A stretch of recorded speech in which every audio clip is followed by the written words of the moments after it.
Nadhim Zahawi is standing by for us this morning. Hello to you, Minister. Thanks for joining us on the programme today. Before we move on to other topics, let's talk about the US election, if we may. A thought for the democratic process and a president who appears not to want to accept it. Well, it's clearly a big election. It's a great endorsement of democracies, the highest turnout since, I think, 1900. But it's a very close election, and I think we have to wait to see the results. As you have just reported, it is very close election. And then, of course, we will congratulate whoever is the occupant of the White House. The relationship between London and Washington will always remain very close and very special. So you're very happy with the way the president's conducting himself at the moment? Well, I think it's good practice, Kay, for a British minister and a British government not to comment on the elections of a great democracy like the United States.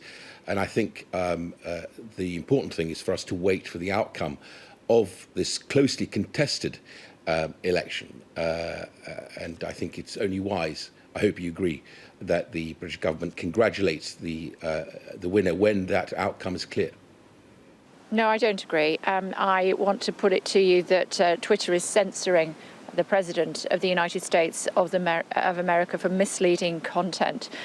He is asking his supporters to demonstrate in areas of the United States where he feels that the election is being stolen from him without any evidence whatsoever. And he makes these comments from the White House. You feel that that's acceptable?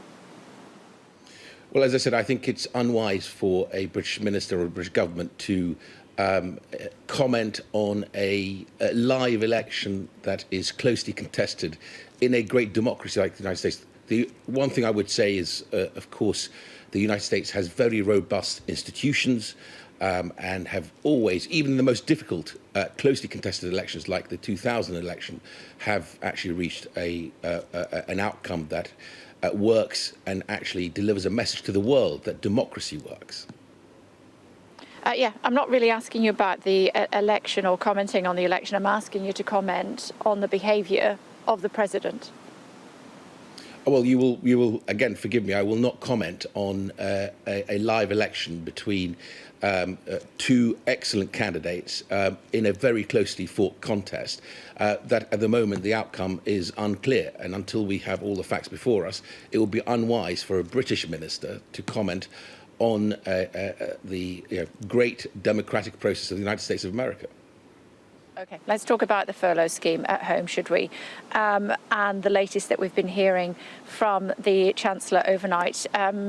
It's been extended until March, this furlough scheme. I mean, it is a full-blown tyre-screeching U-turn, isn't it?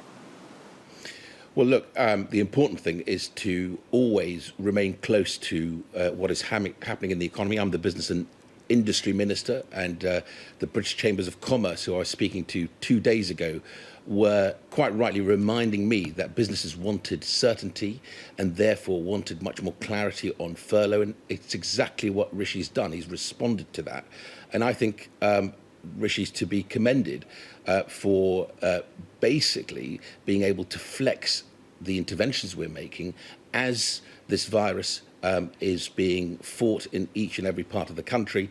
And of course, as we see what is happening to the economy and get feedback from businesses. So, whether you want to call it a U-turn, I disagree with you. I think actually it is demonstrating a government and a Chancellor that is responsive to the needs of business. And the British Chambers of Commerce were very clear. They wanted a much clearer, longer-term intervention in the furlough scheme, and it's exactly what the Chancellor delivered, extending it to the end of March.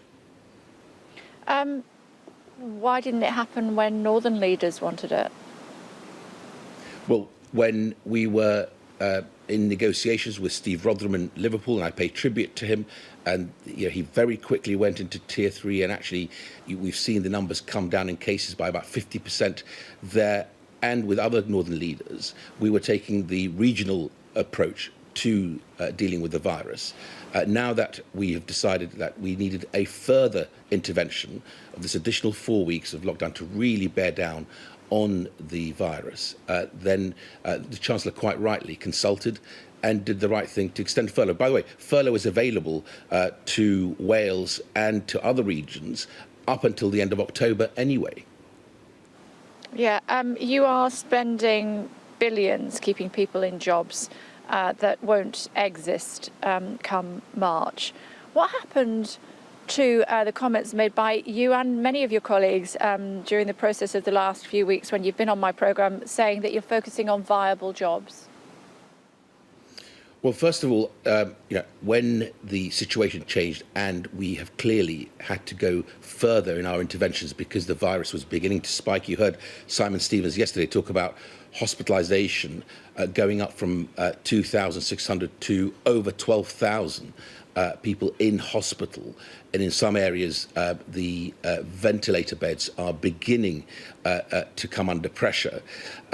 Then you have to respond accordingly. And because of this further intervention, the further 4 weeks of lockdown in England, then it's only right that we make sure that businesses that are being asked to close, their sales order book has gone to zero, should get that additional help to try and make sure they can survive this difficult period and then come out at the other end to be able to plan forward. Now, the reason for the extension till the end of March is because we know that order books don't come back the next day. They don't come back on the sort of 3rd of December and everything goes back to normal. There's a lag time, which is why I think it's the right thing to do to give businesses that additional cushion, if I can describe it as that, to be able to recover from COVID. And I'm certain that we will recover from COVID. I talk to about 60% of the economy, the sectors that I cover, and yes, it's a tough time, but actually many of them see that the government's interventions are the right ones at the right time. The IMF, yesterday, the head of the IMF said this is the most coordinated intervention she's seeing anywhere in the world and commends it to other world leaders as well. Yeah, I bet they're not commending your T&T track and trace systems, though, are they? I mean, we've even heard from the Prime Minister saying that he apologised for the test and trace system. It really needs to be better if we are going to come out of this lockdown on the 2nd of December. What can you do to convince my viewers this morning that that is what's going to happen? Week ending 28th of October, 40% of people who have been in contact with someone testing positive of the virus have not been contacted. You're right to say that it needs to improve, and improvements are being made rapidly. So the turnaround time, which is one of the big issues, so the speed at which you can turn around tests, has gone up from about 40% turnaround time of tests within 24 hours to 60% this week. That's good because we're seeing greater capacity in testing. Now we're over that 500,000 capacity that you and I have talked about on a number of interviews on your show. 1.7 million people have been contacted and are isolating because of the test and trace system. But you're right, we need to get better. Over 100 local teams are now being supported to do more local test and trace. We know that works incredibly well for those difficult to get to cases. And so we will be making improvements all the time to the system. Liverpool is, as of today, with the support of 2,000 of our soldiers, will be going into a mass testing programme, which I think, again, will continue the effort to get ahead of the virus, especially on testing and of course, on tracing as well. You're also getting a kicking for these official statistics that you tend to show us at Downing Street. And the official statistics watchdog has issued a warning to the government for using coronavirus data in ways which can confuse the public. That's not on, is it? Why are you doing that? Well, first of all, we listen very carefully to the official statistics watchdog and make sure that we respond accordingly. And some people were critical around some of the models, and they are models.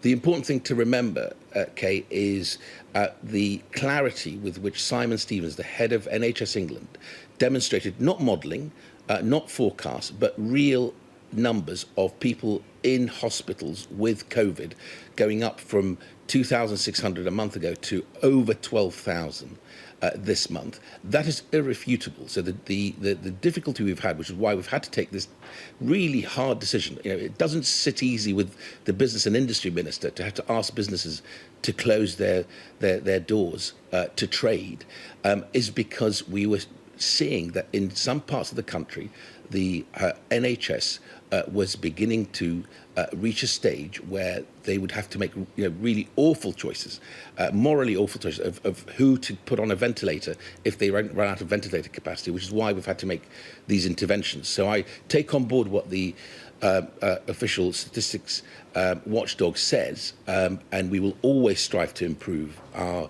graphs and our presentations, but at the same time, the facts are very clear that we've had to make this very difficult decision. I'm certain that actually this decision is the right one, but also will ultimately deliver that what we all want to see, which is that reduction in the R number, and then we can go back to the tier system that we were very much focused on before this national intervention. Except it's not very clear at all, is it? That's the whole point of the official statistics watchdog, saying it's not clear, it's not done in a timely manner, and they are statistics that are just not clear. You're asking people to put their lives on hold for a month, and you're confusing us with stats and graphs we don't understand, and many that are out of date. Well, we will strive to improve them. I absolutely take that on board. But I would just go back and remind your viewers that, putting aside all the models, we know that in a period of 4 weeks, the number of people in hospital rose by 10,000. That is an unsustainable level of increase of the number of people going into hospital, and of course the death rate. You gave us stats that we're talking about 4,000 deaths a day, and you know that stat has not been proven to be true. Well, as I said, that was a model. That was never, and as the Chief Medical Officer, Chris Whitty, said, that is one model, and there were several models, and it was only right that we publish as much as possible so people can see, and other statisticians can look at, which is why we're having this debate, is because people are looking at the modelling very, very carefully.